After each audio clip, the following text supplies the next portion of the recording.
These things are breeding. One, another one. So in this video, we'll be talking fuel filters, including what's this one for. We'll be towing Bullet again to see if we fixed that tow haul issue. We'll see Nicholas's first ride on his YZ85. The APB canopy goes on an excursion to Outback Signs. What are we doing here on the side of the road? Cutting down gates. We get Bullet truck home. Everyone loves a bit of stainless steel. House Reno updates. Bit of footage from the kids' point score, the enduro round. More stuff for the Cape York trip to fit up on the 79. We'll start the episode out at Penrite Oils at Wetherill Park. So this is how the garage gets so full at home. It's actually a horrible load. Hopefully it goes all right.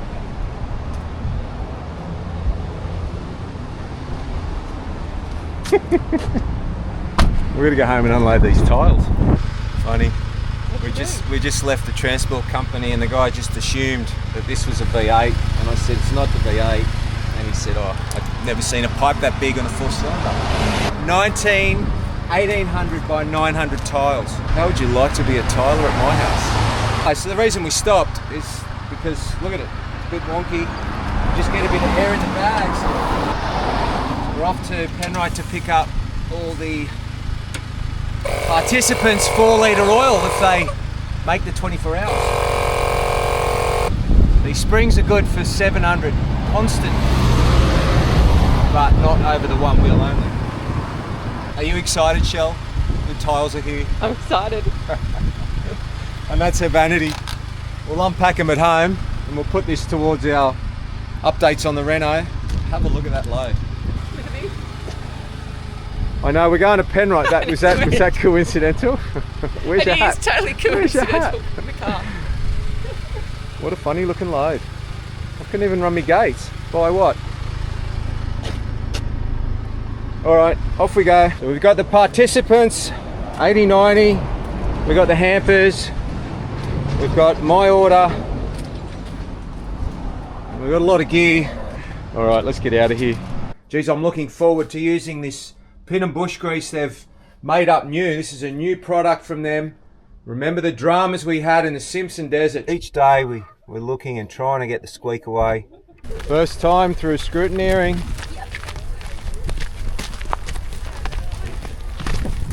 Bling bling. You can touch the ground.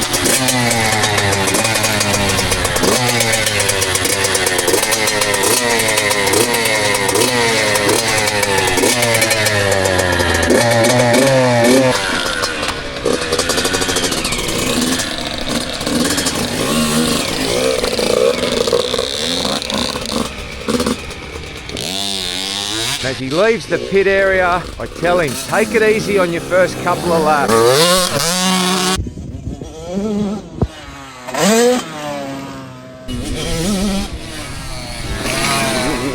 So if that's taking it easy, we are in big trouble.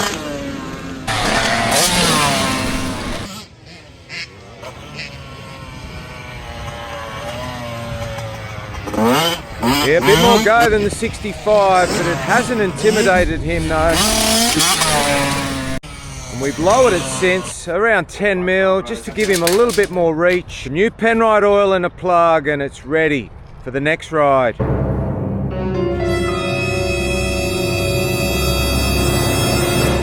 Cape York prep, and remember, when this is how we travelled with books.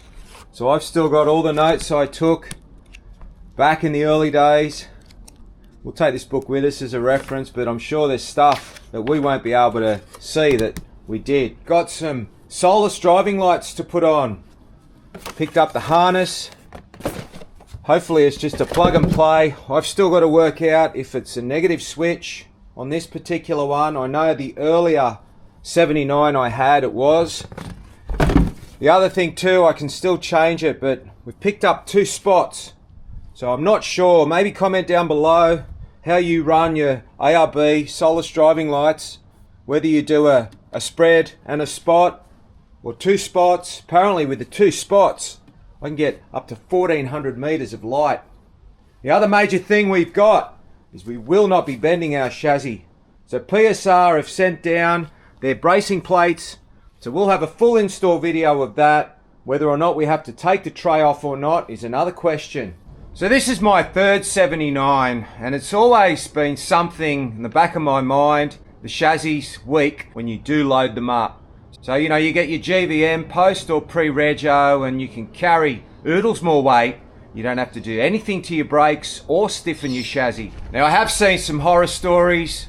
I mean, we left Mount Dare here to cross the Simpson Desert with over 300 litres of liquid on board. You calculate the food for 8 days plus all our camping gear, and that adds up quite quickly. Pick Bullet up from Adams, and then we'll work out when we can get the 79 in there for that one. Adam did an amazing job fixing up Bullet. It meant grafting on a fair bit of new tube.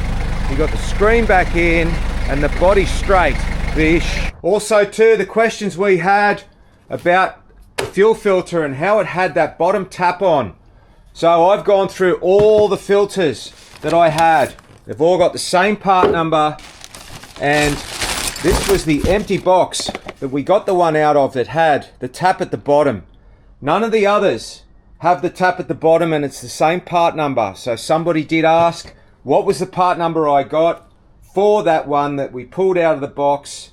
It was in the plastic and it had the tap on it. So it doesn't look like they come with a tap. What it looks like is somebody back in Japan has put the tap on it by mistake, and I was just the lucky one that ended up with it. The reason for getting them all out was to actually hand out the part number to that viewer that asked what part number was it with the tap on it, thinking that maybe, like I did, they've changed it, but looks like they have not. And yes, the 1GD and the 79 does have that filter hidden in the block. So you don't hear much about this one getting changed. So it's on the side of the block. So I haven't been able to find any service intervals on this item. No literature about it in any of the service books or the workshop manual. So driving Bullet home, we're gonna again test that it doesn't do that shutter with the power mode in, towing some weight.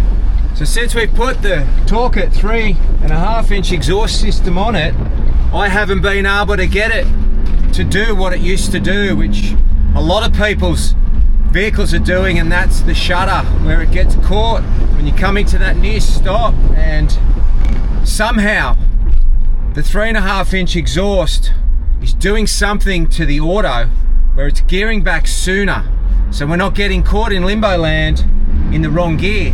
So heading home now from Adams, there'll be plenty of opportunities where I do come to a near stop and accelerate, and it hasn't done it since the exhaust. Towing Bullet to Adams the first time. I've been towing the motorbike trailer around now with 3 bikes on it quite a few weeks. We're towing the Jayco to Goulburn next weekend for another round of MX there. Nicholas is doing the round 3. That's another test because it did it a lot with the Jayco 2, around the 2 ton, but he used to do it with the 3.2 that I'm towing now all the time. I was always on the stick and pulling it down, coming to the near stop. I was talking to the engineers there at Torquit. They have one of these vehicles themselves. That's how they fabricated the exhaust system up, but they don't tow. And they weren't really aware of the big issue that people were having when towing with these, and everybody's complaining about it. It's been back to Toyota a few times for software updates, this and that. They can't replicate the issue because I'm not taking big weight in there for them to test it on. So there's been plenty of opportunities for it to happen.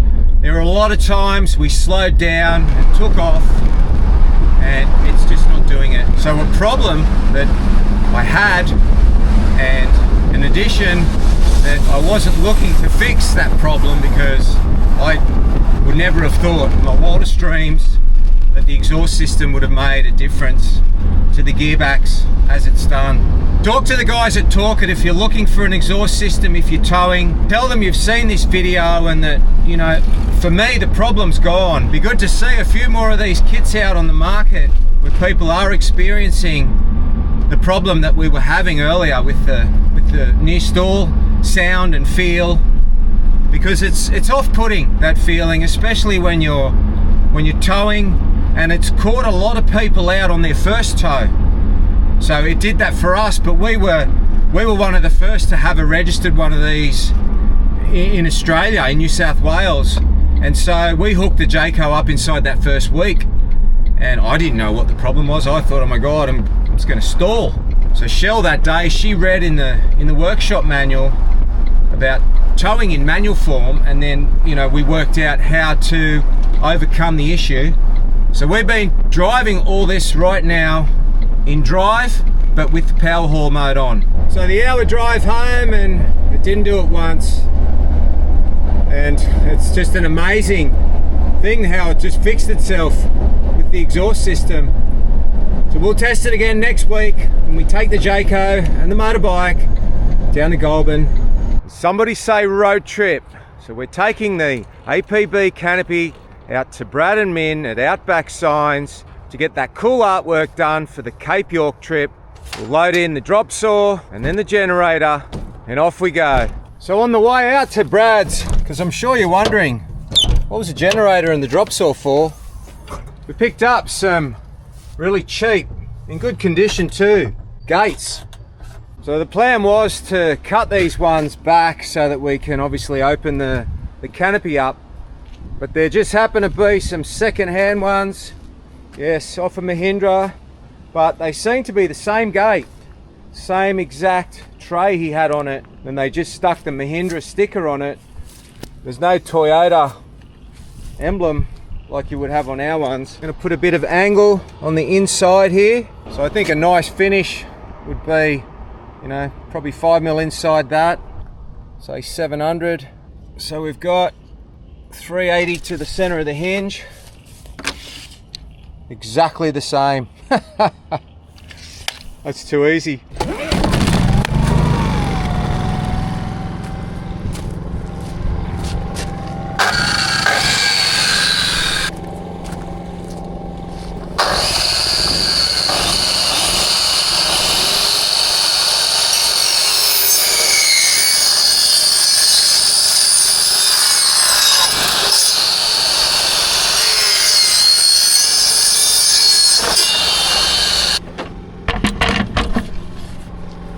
So now Brad can do his artwork on this little bit here. We've still got clearance. We'll get a bit of angle on that. A bit of angle in behind there as well. The almighty algorithm. Who knows how it works? But look at this page. 1.7 million views of Bullet doing that front flip. Geez, I wish I had a quarter of those views. Everybody loves a bit of Stano, and have a look at the cool 4-inch snorkel that he's fabbed up.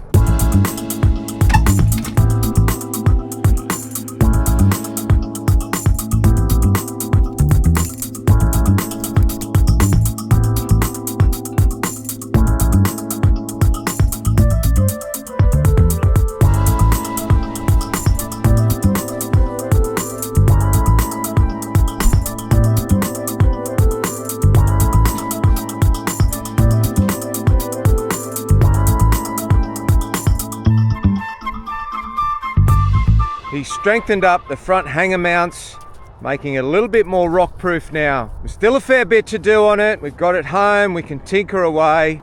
Next week we're going to be taking it up to Central West to do our Scout Working Bee weekend for the tracks we need for the upcoming 24-hour Drive Till You Drop. Should be called Bullet Blue.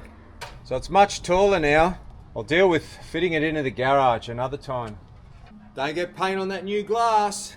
I should have painted these two from the inside before the glass went in. So these two actually stayed. He didn't cut them out. They slid the screen in from the side that was open. Bit of progress has been made. We've got a little bit of joinery going on. The ensuite ceiling's been set. I'll get a lick of paint on that this afternoon, and then we can waterproof once I've finished trampling ladders around to paint. Nicholas is getting all the screws off the rack there for me. We've got this wall in, so we can line that. We can get the joinery started, but these are the tiles. Have a look at them. Have a look at the size of them. Nicholas, stand up next to that tile, please. Oh, that's a nice. Oh, we can show them the Cape York merch. Have Have a look at that. The terrain tamer, Western filters, Penrite, Roadrunner, Kumo. But have a look at that tile. That's 1800 by 900. So we're going to be putting one in the shower recess of the pink Pelargonians, I'm not sure. The custom vanity she got made up out of the same tile. So Adam made up these custom brackets to sit it on. And the reason that they're odd sizes. Have a look at that. So the plug and waste will obviously go there.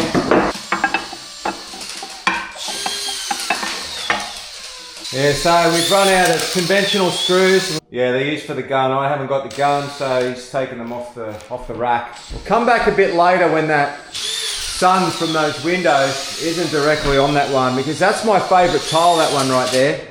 I'm hoping she lets us use that one in the actual shower floor.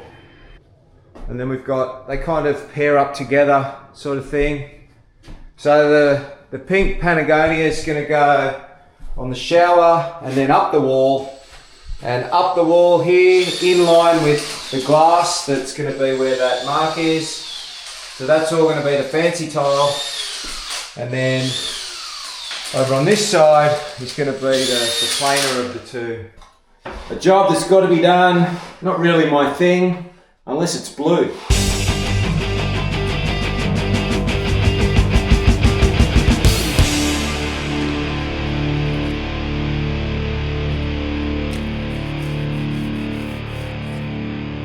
Bit of cabinet making going on. We've got some cupboards in this morning. No motorbikes today. Track was too wet. Bugger. We'll finish this video with a bit of footage of our enduro round at the club. Now while it's not Nicholas's cup of tea, Amelia, she really loves enduro and she really excels in it.